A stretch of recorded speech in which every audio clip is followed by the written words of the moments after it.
President Donald Trump's fixation on Greenland has now gotten even stronger as he has threatened European nations backing the island nation's territorial sovereignty with a blitz of tariffs. In a Truth Social post, Trump says he would impose the 10% tariff on goods coming in from Denmark, Norway, Sweden, France, Germany, the United Kingdom, the Netherlands and Finland till a deal is reached for the purchase of Greenland. A diplomatic jolt to leaders in Europe and beyond. Trump's message is clear: no deal is ever final. Trump's 10% tariff will eventually rise to 25% in June on 8 European nations came after the nations collectively vowed to shield Greenland against American aggression. Troops from different NATO countries have already amassed in the Arctic. All eyes now remain on the European Union. How will it defend itself from Trump's attack? In a joint statement, EU leaders say, and I quote, tariffs would undermine transatlantic relations and risk a dangerous downward spiral. Ambassadors from the European Union's 27 countries will be convening an emergency meeting, possibly to discuss counteracting measures to the all-out economic war launched by the White House. This is not how allies should treat each other, and in that sense, I understand the word blackmail. Yes, absolutely, we have until February 1st to really present a united front, to make it clear that we do not find this acceptable. And we have also stated that, as far as we are concerned, the territorial integrity and self-determination of Greenland and Denmark are not up for discussion. French President Emmanuel Macron, who has been vocally opposing Trump's Greenland takeover, has now warned that no amount of intimidation will persuade European nations to change their course.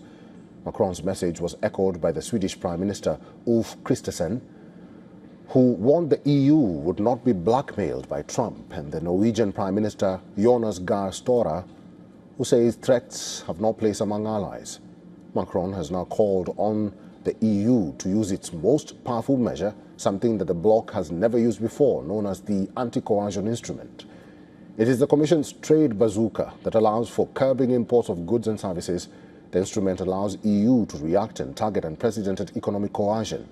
French Agriculture Minister says that Trump also has a lot to lose from threatened tariffs. Italian Prime Minister Giorgia Meloni says it was a mistake for Donald Trump to threaten tariffs against opponents of his plan. Responding to Trump's threats, Polish Foreign Minister says that tariffs can only be imposed on the European Union as a whole. Slamming Trump's tariffs, Ireland's Foreign Affairs Minister described the tariffs as completely unacceptable and described the unequivocal support from the EU as something that is democratic and acceptable by international law. Greenland praised the reaction of European countries. Minister Naya Nathan-Nielsen said she was amazed to witness the first responses from the targeted countries. Even Danish Prime Minister Mette Frederiksen also hailed EU's collective response, saying that she was pleased with the consistent messages from the rest of the continent, adding Europe will not be blackmailed.